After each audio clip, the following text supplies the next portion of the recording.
Hey, what's up? We're Albert the Cannibal from Bakersfield, California. My name is David. I play guitar. Kevin, I play bass. Hunter, I do vocals. Joseph, I play drums. Alright. What genre are you? Personally, I like to think of us as a deathcore band with slam, hardcore, nu metal influences. I don't know if anybody else has Yeah, that kind of... we have tons of different elements into our music that we enjoy. Like there's no genre that we don't listen to. Yeah, we have, you know, just we like to mix different things to try and make deathcore a little more interesting and less bland than what, you know, mainstream deathcore is. Like a lot of it starts to sound the same, so we're trying to add different influences and everything to spice it up, I guess, a little bit. Yeah. Trying to have some fun. How did you all meet? Well, me and Joe have actually been in bands before a long time ago, and after those bands didn't work out, we started this as like an internet project. And then after everything didn't work out, we just kind of forgot about it. And then I ended up meeting Hunter, who wanted to do something heavy, so I brought it back to life. You know, got the band together, and then we ended up finding Kevin. That's pretty much how we got all together. You know, like just everything started falling into place once you know, once the ball started going. When did you first start playing?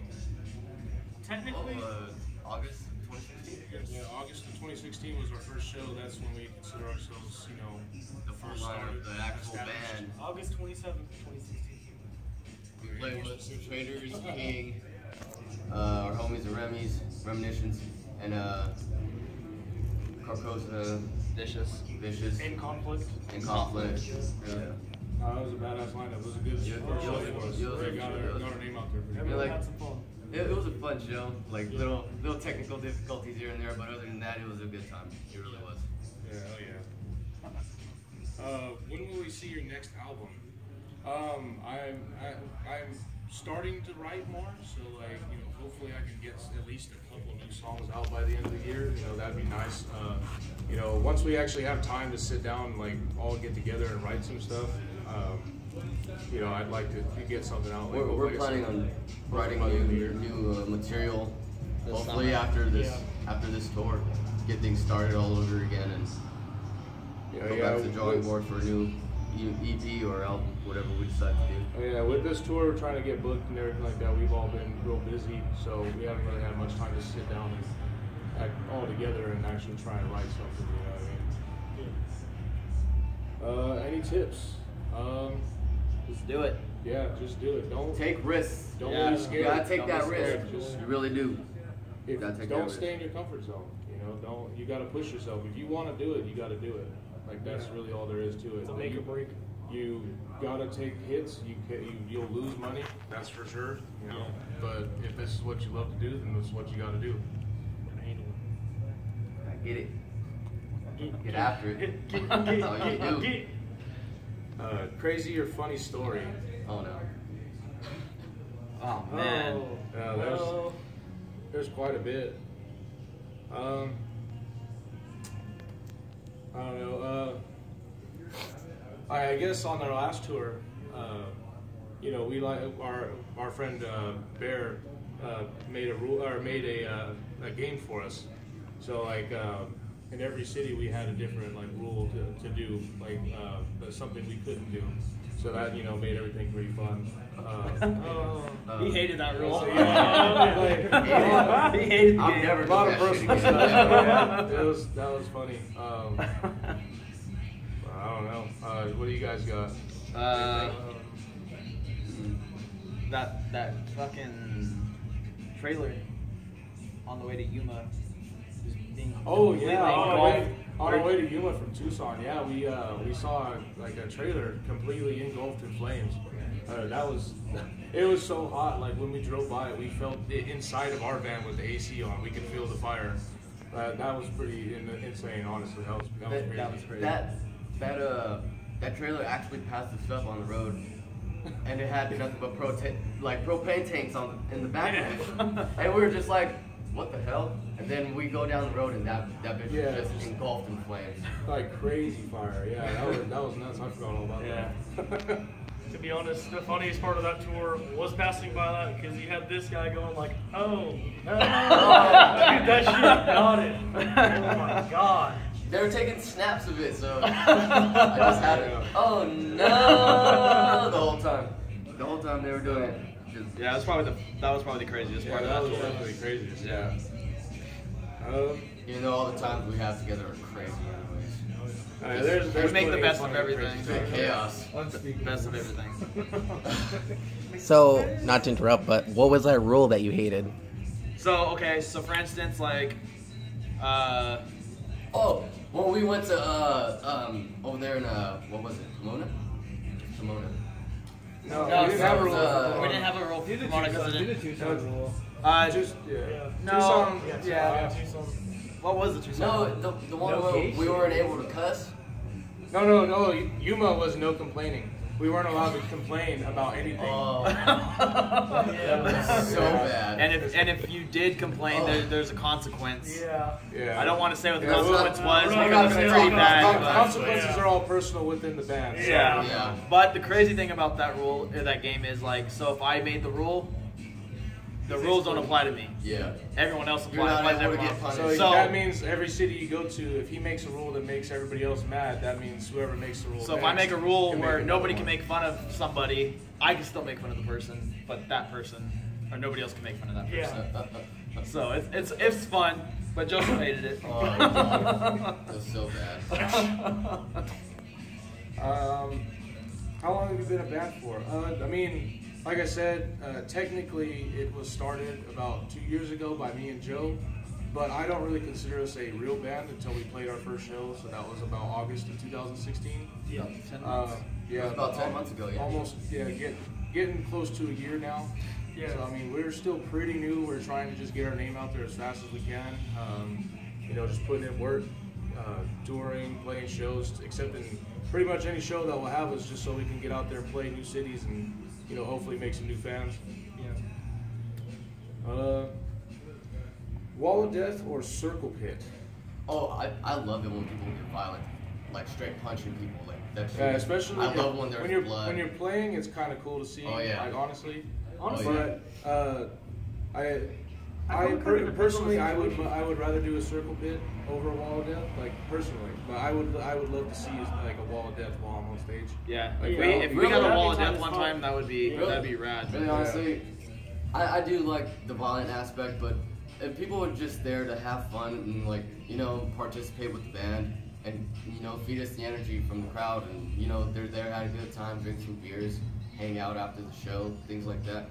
That's what It's all good times. it's all good times, like it doesn't matter. You can come out bloody, but you'll still shake the guy's hand or give him a giant hug for even it's just it's all love. It's all love. We try to keep it all It love, comes even with the though territory a little bit with this genre, Yeah. Like, you kind of gotta expect you take some lumps, but I mean, that's just it just happens. Yeah, I've been hitting It's all multiple times. good fun as long as the dude's not like a dick about it and Oh. tries to target you or something like that. Then it's all good fun. Shit happens. Keep that. Go ahead. Sing along or breakdown? Both. Yeah, definitely both. Sing along during a breakdown. Yeah, hell Oh, yeah. yeah. That shit. Like It's gonna be in when a they're new just song. screaming We're back gonna in have your a sing face and along things like that. during a break. Rah, rah, rah. That's what they're saying. Oh yeah, for sure. No, yeah, that I couldn't pick between Yeah. either one. That just both of them. Love them both. Yeah. Push pits or dancers? As long as you're having fun. Yeah, as long as you're having fun. I personally don't know how to do all the dance and stuff, so I can't. So I mean, I used to do push pits back in the day. Mainly now, I like to enjoy the music. I'm kind of lame, I guess, in that way. What about you guys? I enjoy I'm both. old. I love both. Same. Like I love said, as long as you're having fun. I personally, Yeah. I mosh every once in a while, but But when he does, man. when I do, I hurt myself. But yeah, I enjoy both. I love Yeah, both. most definitely. Same. Headbanging. Let's just Oh, headbanging. headbanging is fun too. Headbang. Just break your fucking neck. Yeah. Hell yeah. Break. guilty pleasure song. Oh no. Man, guilty pleasure. I don't know. I don't really have guilty pleasures. I'm pretty open with everything I listen to. I mean, honestly, I guess you can consider guilty pleasure anything Melanie Martinez. Fucking, I can jam that shit all the time. Not gonna lie. I mean, Shit's I listen fucking- from That shit is perfect, dude. I That listen shit's from good. anything from country to the shit we Country's play. tight though too. So I mean, I don't really have a guilty conscience or guilty pleasure. Yeah, I do have a guilty conscience. I've done some things, seen some things. Honestly, I think the song "Careless Whisper." Either that or "Need You Tonight" from NXS. Oh my god. You know, I Voice think, of Man? Does that count? Hey. There was a time where I was able to listen to everything, and I guess a guilty pleasure of mine from like back in the day would probably have been Fergie's "Glamorous." Oh, It's catchy. It I really is, enjoyed it is. it. I like the beat, you know. it is. It was there. What you know? about that? And they always played it on the radio during that time too, so it was just like, oh yeah, this is my jam, you know. Yeah. Oh, that shit. Then you like shoot, put a ring on it. Oh no. That Oh, shit's no. so fucking catchy, dude. I can't do That's the Beyonce. best. That's one person I cannot do is Beyonce. Dude, No, that no, shit she's is got some so good catchy. songs. I'm not gonna lie, she's pretty good too. She's only something because of Jay-Z. Oh, Oh shit. no. We're getting into a whole other topic. Next. We're getting the Illuminati after this. Who's your inspiration? See, that's a tough one for me. I mean, like, my inspiration for playing, like, honestly, I grew up listening to Metallica a lot. So, like, you know, James Hetfield, Kirk Hammett, those were my inspiration to actually start. But for writing-wise, I mean, I don't really have an inspiration, like, when it comes to, like, trying to write music. I tried to not listen to deathcore and stuff similar to my genre. Like, because I don't want to be accused for copying or something, you know, like copying riffs or copying breakdowns and shit. So I mean, I don't know. I don't really have an inspiration for when it comes to like writing, I guess. My funny story is I was like probably 8 years old and I saw Nikki Sixx on MTV. I was like, I want to do what he does. Next thing you know, I'm a bass player in a band. You're the lead bassist. I'm the lead bassist in the band. But writing, I don't write. I just play what he plays. I play open notes all the time. These are honest, Minor football. What do you got? What about you? Vocally wise, I'd like to say the Del Desperado. I love his mid-range vocals because it's very prominent of his own voice. Because a lot of vocalists like these days is their own tone. It's like copying one another. That is true, especially like with like, you know, the bigger bands coming out and everything, trying to be like, you know, so and so instead of trying to form their own voice. Like, Yeah. you know, I'm not a vocalist, but yeah, I hear it a lot in this genre, especially. Like, they're just trying to be like, you know, Phil Bozeman or fucking Dickie Allen and shit. You know, they're not taking the time to form their own like vocal tone. And like personally, I think vocals are like one of the most important parts of, you know, music, especially deathcore. So I mean, like I'm glad he has his own like tone and everything. And has Vocals his own, will like, make and break a band. Oh yeah, most definitely. Yeah, for sure. What about you, Joe? I don't know. Like, I've grown up listening to System of a Down, early Slipknot. We're from Corn Town, so Corn was a big part of our lives. You know, fucking, man. I have a lot of inspirations, honestly, from all types of genres. Because for me, as a musician, you have to be very versatile and be able to play any genre if you want to be able to play any type of music. So, I don't know, but I trying to think. I really am, because It's hard. It's just so many inspirations that they're just there. But if anything, I would have to. I think it was System of a Down that I was really into at one point, and like their stage presence was crazy. They're weird motherfuckers on stage. And Surge's jumping up and down, and you know, they have their little heavy parts, their fast parts. You know, they're really experimental. So I kind of like that. You know, so I would have to say System of a Down.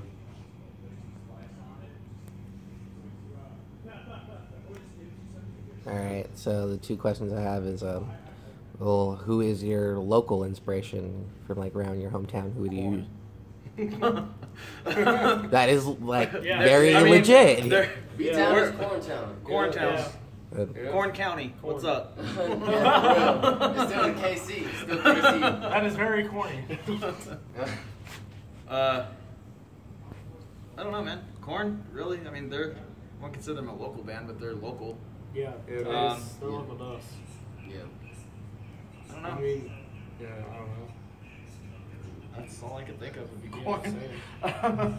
Yeah, I mean, like there's other bands that are similar to our sound, but we try not to copy them in any way because we don't want to. We don't want to be the next band. band. Like, oh, they're just so and so, just doing the same shit. Like, we try not to be that guy. Like, again, like I said, I try not to listen to any kind of heavy music whenever I'm trying to write anything, just so I can kind of break away from that for a little bit and get a fresh mind. It doesn't have to be like a band either. It could be like a family member that gave you your first guitar, or somebody that. I wish I had a family member that played music. Or what I meant by it is like a local band that is like a friend that you like to see play. Oh, like a friend band? Oh, Yeah, man. that's what I meant by a local inspiration. Okay, okay. yeah. See, inspiration to me, that's like, what local band made you want to start this kind of band? So I was like, oh, well, I don't know. Like, that's not really, yeah. I mean, there's a bunch of them. A bunch of local bands that are, Well, first off, yeah. Servant's Tongue. Yeah, our boys. Those are our boys. Those are our Would country Zenith boys. still be technically local to us? No. No. Not really. But I used to be in a band with the guy from Zenith. That was tight. So Greg, I consider Greg. Oh yeah. Yeah, great. He's from Bakersfield. Yep. Who else is from Bakersfield that we? Bomb Scared? Bomb Scared, Scared. yeah. Bomb Scared Bomb for sure. Scared, Pat yeah. Murphy. I love playing with those Oh, dudes. yeah. Pat Murphy and his older shit, I really enjoyed. Bomb Scared is just amazing live. She gets it. Yeah, really fast, really thrashy. Yeah. Two steps are heavy, so they have some hardcore elements in there, and it's amazing. Yeah, like I said, I grew up, listening to Metallica, and that's who inspired me to play. And they're one of the ones. They sound like that. They have that old school thrashy sound. It's pretty tight. So it also makes shit interesting whenever we play shows together to have like just not all heavy bands or not all deathcore bands, I should say. Bomb Scare is heavy. Yeah, we love playing with people in different genres and everything. Like just expanding to other people who who don't listen to our genre. Like if they're there for one band and we're trying to be there, playing heavy music for people to enjoy, like for them to watch us is just amazing. Like I don't even care if they don't do anything, as long as they're standing there watching us at least, trying to get the feel for it. I think that's important. All right, and then the last question is, what would be the best and worst venue you've played, and like story to it? You don't have to name names either. Well, I mean, I don't know. We've had a bunch of venues that we really enjoyed playing at. Yeah. So I mean, to narrow it down to one. That's hard. Yeah, that's pretty That's a hard. hard one. Well, I mean, you could say a couple. I mean, there's Jerry's Pizza. There's the Bancroft. The X Bar was really nice. This Oh, was, yeah. this is our Yeah, first it's time our here. first time Like, playing it was here at sounded X like Bar. it here a lot. Sounded Sounded great. The Rock. guy did a rock Arizona, job. I'm not sure if I said the Rock, but the Rock was cool. The Rock. Rock and Rock Rock was rad. Brick by Brick in San Diego. Yeah, Brick by Brick was yeah. cool. Enjoyed that. Yeah, I mean, we got a few more. Like, this is just the start of our tour, so hopefully we have a bunch more to add to that list too. Yeah. As for the worst, I won't say any names, but there was one venue in particular that was kind of unprofessional. We show up and the whole tour package is there, and the place isn't even open yet. And then when the workers get there to open the venue, they're like, "Oh, there's a show here today," and we had the show booked for like months in advance. So it's kind of like, well, maybe your employees should have at least known about it, but I don't know. It's really unprofessional. Again, I won't name any kind of names or where they were or anything like that, but yeah, that was one horror story last tour. Yeah. Other than that, though, I think that's been the only bad place. Yeah. We've had nothing but good shit happen for Yeah, us. a lot of welcoming venues, a lot of good sound systems. very positive. It's nice playing responses. it's nice playing the places that are in it for the actual music, not just for the money. Yeah. You know what I mean? Like they take care, they make sure the sound's good, they make sure the bands that are playing are taken care of. They're, you know what I mean? It's we've had a good run so far. So to narrow it down to one venue is really hard. Exactly. All right, well, we are Albert the Cannibal. I'd like to thank, Pinup Productions and Vital Vision Records for, helping us get on this tour that we're on right now. If you like us or you want to check us out on Facebook at Albert the Cannibal, Instagram, Twitter. We also have our EP up on iTunes and Spotify, Google Play, Amazon Music, all those other kinds of things. Check us out if you like us, or tell us if you like us at least. It's late, sorry. Hey. Hi, how are you?